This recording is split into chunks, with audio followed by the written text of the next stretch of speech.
English by the Nature Method by Arthur M. Jensen. Brought to you by Ayan Academy. Chapter 51 A London Fog. It is often said that as soon as two Englishmen have been introduced to each other and have said, "How do you do?" they always begin to talk about the weather. This is not because the Englishman cannot find any other subject to discuss, but because he wants to get an impression of the person he is talking to before he starts discussing other subjects. And without doubt the weather is a good subject for discussion, because there is so much that can be said about it. Many people, for example, are surprised upon coming to London to find that the sun shines at all.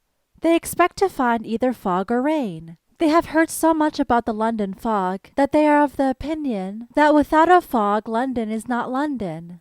And Storm had been of the same opinion. But in London he was told that there would be no fog before the autumn. When October came, it happened almost daily that he asked Marshall, "What about that fog? Do you think I'll ever see a fog while staying here?" As a rule, Marshall did not answer that question. But one morning at 7 o'clock, he stood, already dressed, at the side of Storm's bed saying, "Now get up, young man." As far as I remember, it's you who have such great belief in getting up early in the morning. Yes, that is so. Only my belief isn't quite so strong when it's 7 o'clock in the morning and I'm still in bed, Storm said sleepily. Sorry to have called you at this early hour, but you'll no doubt thank me for it and get out of bed quickly when I tell you that today at last we've got our normal autumn weather. There's a thick fog outside, and as far as I can see from our windows, it's even unusually thick. Storm at once jumped out of bed. What? A fog? You don't say so.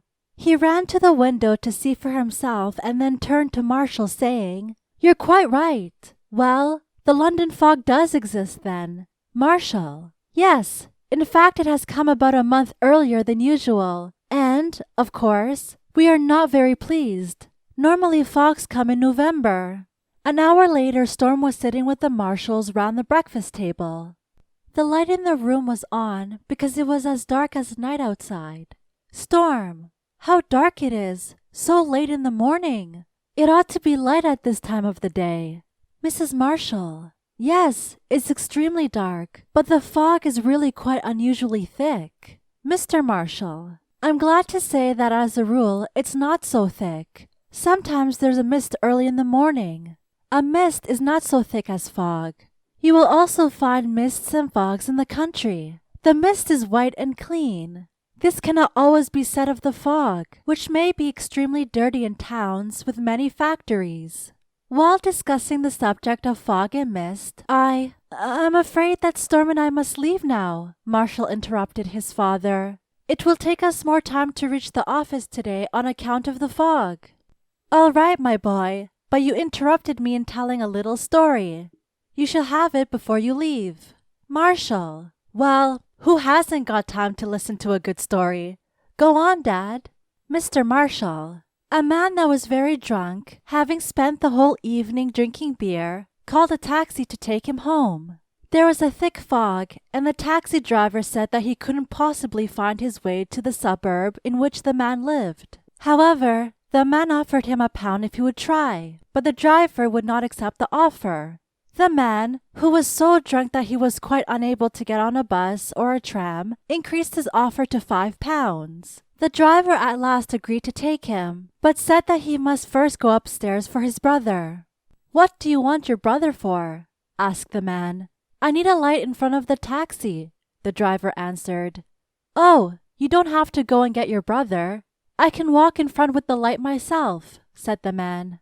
A few minutes later Storm and Marshall were walking towards the underground station. They could hear different sounds in the middle of the road, but, with the exception of a girl on a bike, they could see nothing. A second or two later they could hear the sound of a bus moving in the same direction as the girl. Suddenly there was a loud noise, and they heard the sound of the bus stopping, and at the same time the voice of a girl crying for help. They ran to the spot as fast as they could and found the girl lying in front of the bus while the bus driver was getting down.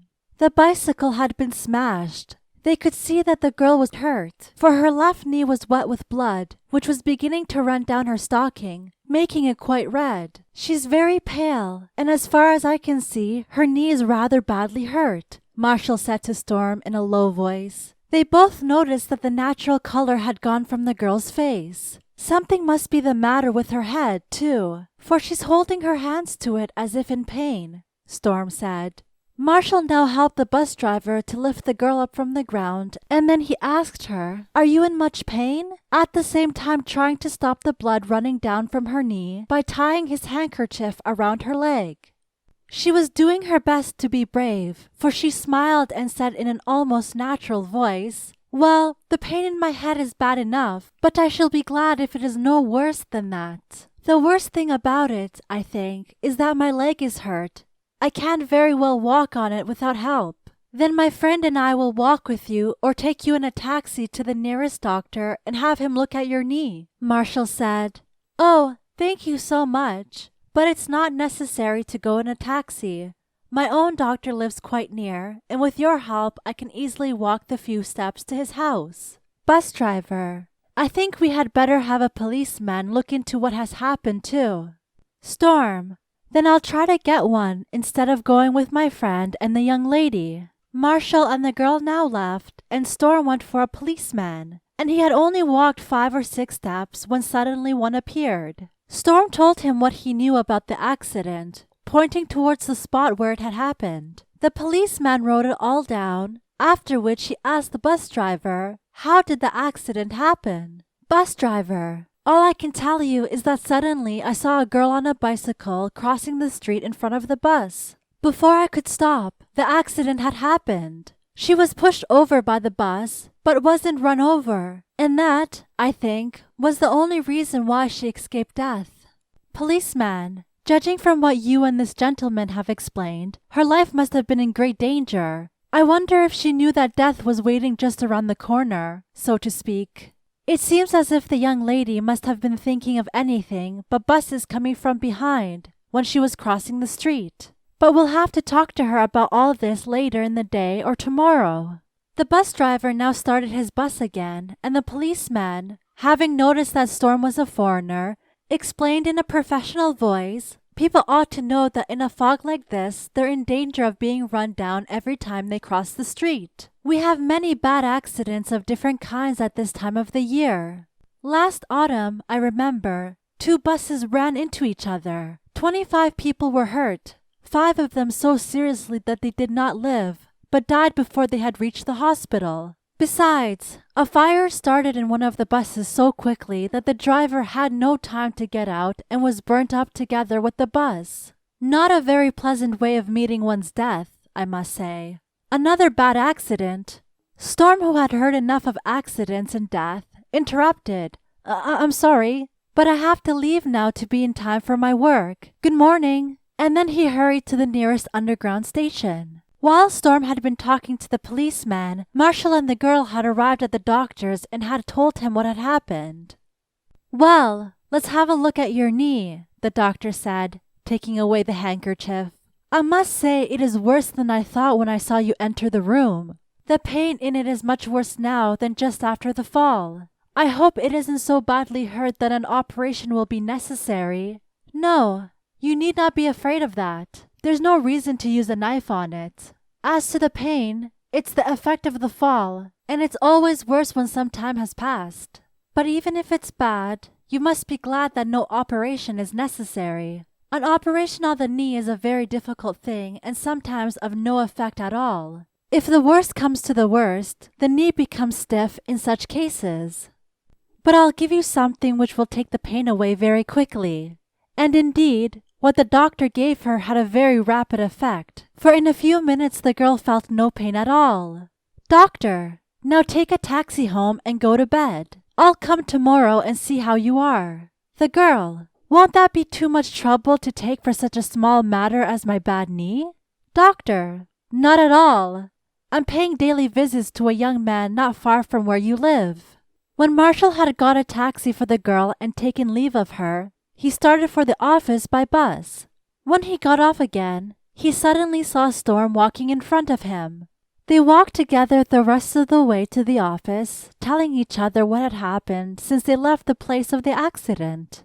Marshall noticed that Storm used his handkerchief very often. You seem to have got a rather bad cold. Storm: Yes, I got it last night because I didn't put on my coat when I went out for a walk. And the fog today has had a bad effect on my lungs and throat. Since you left me, I've been sneezing on account of the dirty air passing through my nose, and I've been coughing too, because of the fog that has gone into my mouth and my throat. It's extremely unpleasant to know that every time you take a breath, your lungs get filled with dirty yellow fog.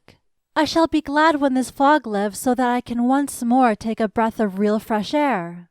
Marshall, we're used to it ourselves, but it's only natural that you should find it very unpleasant. I'm extremely sorry that your cold is so bad that you must spend most of your time with your handkerchief to your face, sneezing or coughing. Storm: So am I, but I hope it'll soon be over. This accident that happened to the girl makes me think of another accident because of bad weather. It was one evening this summer when Mr. Miller, my friends, and I were returning home from a trip into the country. The wind began to blow and the rain to fall, and there was a real storm. When the storm had lasted for some minutes, lightning was seen again and again, each time making the sky as bright as day. At the same time, the sound of thunder came nearer and nearer, and at last it was so loud that we could hardly hear ourselves speaking.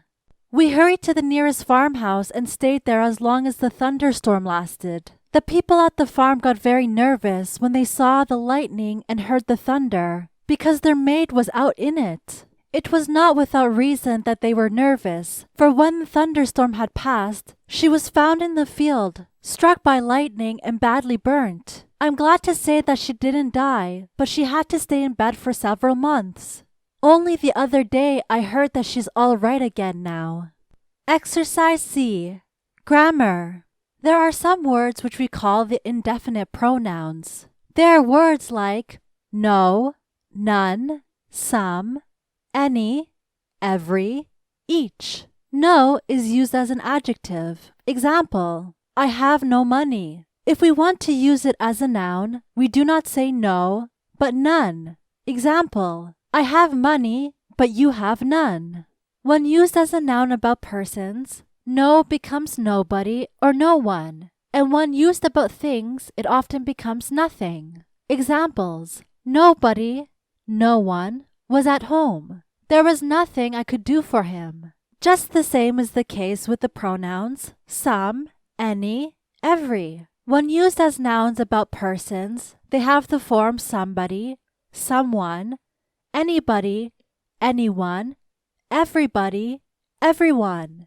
And when used as nouns about things, their forms are something, anything, everything. There is a difference in the use of any and some, although the two words mean almost the same thing. Any, anything, anybody is especially found after if and whether in questions and in sentences with not. Some, somebody, something is used in other sentences. Here are some examples. If I had any cigars, I would give you some of them. Has anybody been here?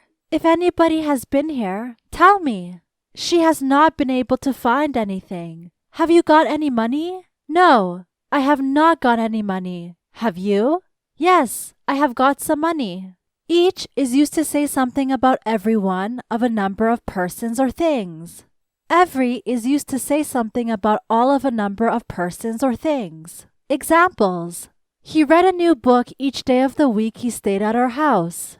He goes to school every day. Each of the three sisters got a new frock for Christmas. Everybody has to learn to read and write.